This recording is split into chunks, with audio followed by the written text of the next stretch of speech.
किसान भाइयों नमस्कार। मैं आपका अपना दोस्त जेके चौहान आपके अपने यूट्यूब चैनल टेक्निकल फार्मर में आपका स्वागत करता हूं।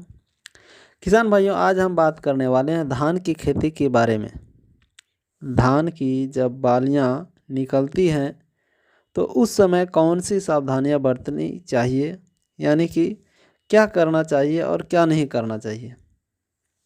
तो आज हम इसी टॉपिक पे बात करने वाले हैं किसान भाइयों आपसे एक रिक्वेस्ट है कि अगर आप अभी तक हमारे चैनल को सब्सक्राइब नहीं किए हैं तो कृपया करके आप हमारे चैनल को सब्सक्राइब कर लें और घंटे के बेल को ज़रूर दबाएं ताकि हम आने वाले किसी भी वीडियो का नोटिफिकेशन सबसे पहले आपको मिल सके।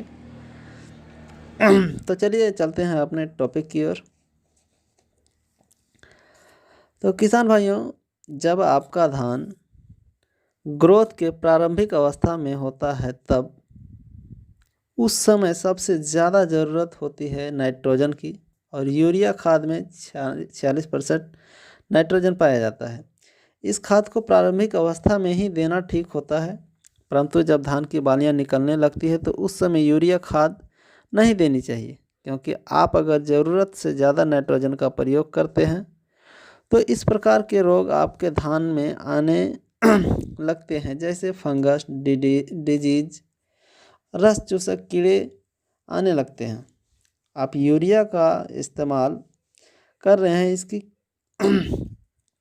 इसकी कितनी मात्रा इस्तेमाल करना चाहिए और कब करना चाहिए। यूरिया खाद को आप आवश्यकता के अनुसार ही प्रयोग करें। किसान भाइयों जब आपकी फसल 50 से 60 दिन की हो जाए इसके अंदर ही अपने धान में जो भी खाद देना हो वो दे देना चाहिए, क्योंकि अगर 50-60 दिन के अंदर के बाद आप धान के खेत में यूरिया का प्रयोग करते हैं तो धान की फसल एकाएक बढ़ जाती है और गिर जाती है और कमज़ोर भी हो जाती है। अगर आप यूरिया का प्रयोग धान की बालियां निकलते समय यूरिया का प्रयोग धान के खेत में करते हैं तो धान में कीड़े की संख्या बढ़ा देती है, जो आपकी धान के पौधे को जो है नाइट्रोजन मीठा कर देता है, और इसके चलते फंगस होने का डर रहता है और रस चूसक कीड़े भी लगने लगते हैं। किसान भाइयों अगर आप यूरिया का प्रयोग बाली निकलते समय करते हैं तो उस समय होता क्या है, यूरिया डालने के बाद जो है धान का पौधा मीठा हो जाता है। मीठा होने के कारण उसमें कीड़े लग जाते हैं, और कीड़े लगने के बाद होता क्या है, रस चूसने लगते हैं और निकलने वाली जो बालियां होती है वो सूखने लगती है। उस सूखने का एक उपाय है, आप उसमें क्या होता है कि उसमें जो है कॉन्फिडोर नाम करके एक दवा आती है, आप उसका प्रयोग कर सकते हैं, जिससे आपके धान में रस चूसक कीड़े का प्रकोप रुक जाएगा। और क्या होता है, अगर आपकी बालियां निकलते समय धान के फसल का रंग जो है कुछ पीला नज़र आ रहा है तो उस समय आप क्या करें, पीलापन अगर लग रहा हो तो उस समय उसमें जो खाद का प्रयोग में लाना हो तो NPK 19-19 का प्रयोग कर सकते हैं।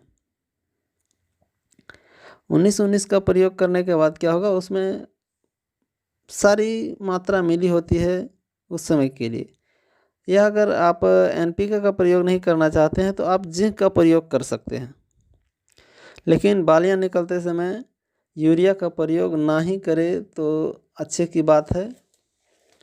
तो किसान भाइयों हमारे द्वारा दिया गया वीडियो अगर आपको अच्छा लगा हो तो वीडियो को लाइक ज़रूर करें और हमारे इस चैनल को सब्सक्राइब ज़रूर करें। तो किसान भाइयों बस आज के लिए इतना ही। जय हिंद, जय भारत, वंदे मातरम। जय हिंद दोस्तों, जय हिंद, जय भारत।